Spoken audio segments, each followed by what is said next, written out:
Married at First Sight by Gu Lingfei. Chapter 4. You said it yourself, Liberty. It's his prenuptial property. It doesn't make sense to add my name to the title deed since I didn't pay a penny for the house. I think we should forget about it. Zachary did Serenity a huge favor by handing her the keys to the house the moment they got married. She could move in right away, solving her housing predicament. Serenity was not going to request that of Zachary. Of course, she would not refuse if Zachary added her name on his own accord. Now that they were husband and wife, Serenity made up her mind to spend the rest of her life with him. It was just a passing mention by Liberty, but knowing her sister who was self-reliant and not driven by greed, Liberty did not dwell on the matter. After a series of interrogations, Serenity successfully moved out of her sister's place. Liberty wanted to drop her off at Brinfield, but Sonny happened to wake up. The little guy was crying for his mama the moment he opened his eyes. You should attend to Sonny. I don't have a lot of stuff. I can move them myself. Liberty needed to feed her son and get a start on lunch.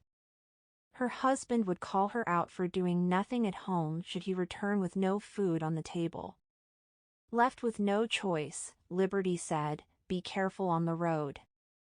Are you coming here for lunch? Bring your husband along. I need to get to the shop in the afternoon, so I can't make it for lunch. My husband has his plate full at work.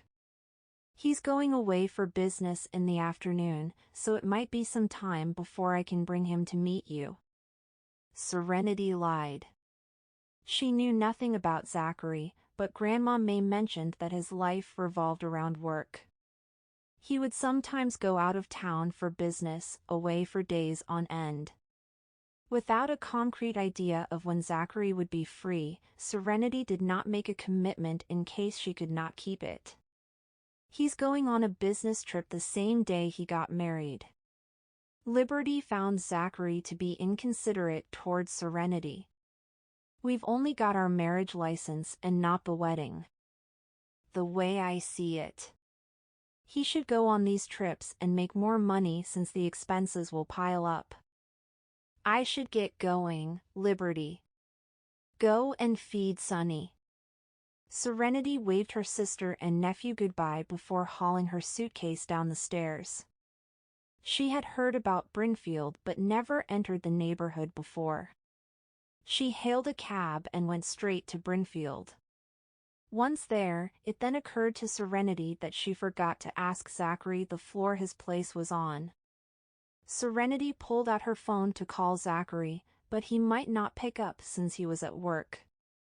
Still, she decided to call him through WhatsApp. Zachary was in a meeting.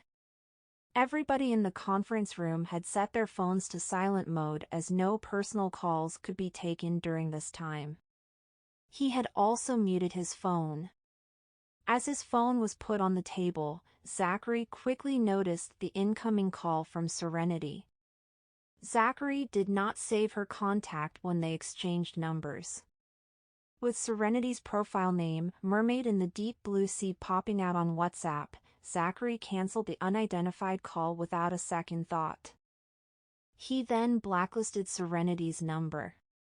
In the dark about Zachary's act, Serenity went on to try messaging since he was not picking up. Serenity typed the message and tapped send, only to find that her text could not reach the number. She stared blankly at the screen of her phone.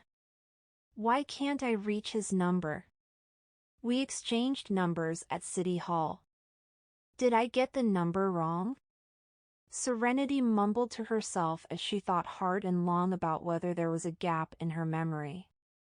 Having determined she got the right number, Serenity arrived at one possibility: Zachary had blacklisted her number. Did he forget that they just got married? Truth be told, she would have drawn a blank too about having a husband if she were to continue living with her sister.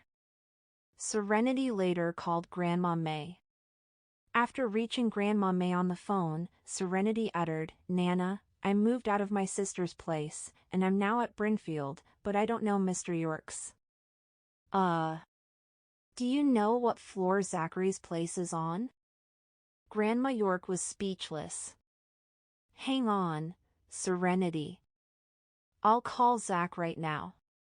The old lady had no clue either.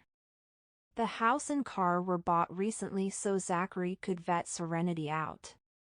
Grandma May only found out now that her oldest grandson bought a house at Brinfield after the couple got their marriage license. Grandma May ended the call and wasted no time getting a hold of Zachary. After blacklisting his bride's number, Zachary put the phone back on the table and carried on with the meeting. Less than 3 minutes later, his mobile screen lit up. Seeing that it was Nana, Zachary accepted the call. "I'm in a meeting, Nana." Zachary's husky voice came through. "Anything can wait until I get home." "Zach, what's the unit number of the place you bought at Brinfield?" "Serenity's there now, but she doesn't know where the place is specifically." "Don't you have her number?" "Go and tell her." Zachary raised his sleek brow. Oh. Now he remembered. He got hitched today to a woman he had never met but Nana was deeply fond of. He believed her name was Serenity. Moments ago, Zachary had blacklisted his wife's number. "Nana, tell her it's apartment 808 on the 8th floor of Block B." "Sure. I'll let her know. Carry on with your meeting." The old lady was a brisk character, hanging up the call and passing the message to Serenity. Zachary stared at his phone in silence for a moment before taking Serenity out of the banned contacts. He saved Serenity's contact and sent her an apologetic text message. Zachary, Serenity did not take the incident to heart. Grandma May's sons and daughters-in-law thanked Serenity personally when the latter saved their mother's life. By the time the grandchildren made it to the hospital for a visit, Serenity was long gone. Hence, it was hard for Zachary to keep track of a stranger like Serenity. Even though Nana had mentioned Serenity more than a few times, Zachary paid no mind and attached no importance to it. He could barely remember Serenity's name. "Serenity, it's fine.